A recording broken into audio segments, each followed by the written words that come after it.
I'm Edward Isaacs. We're here on the old Hitchins Historical School, built back in the 30s by WPA workers.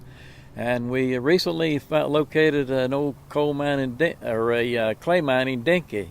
Those dinkies ran all through the hills just behind us here. The brickyard is located just behind us, and I was quite familiar with these old dinkies growing up around here, hearing stories about them. And so when traveling through Oakland, Maryland recently,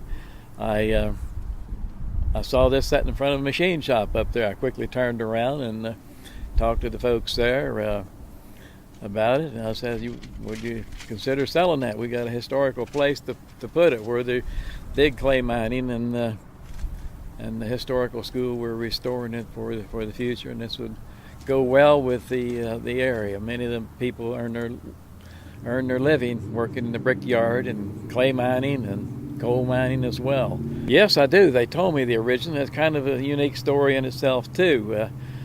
George Sheffield and his brother Matt Sheffield, they run a Allegheny machine shop there in Oakland, Maryland. They had bought it from a brickyard just within sight of the U.S. Capitol. Where the brickyard is, you can see the dome of the U.S. Capitol. It had run from Bladensburg, Maryland, hauling clay into that brickyard, going under Route 50. And ironically, I lived in Annapolis, Maryland for 40 years, and I would go drive past that brickyard. It's still, the old furnaces are still standing there today. And they'd bought it from them and hauled it up to Oakland and just displayed it in front of the machine shop until I came along.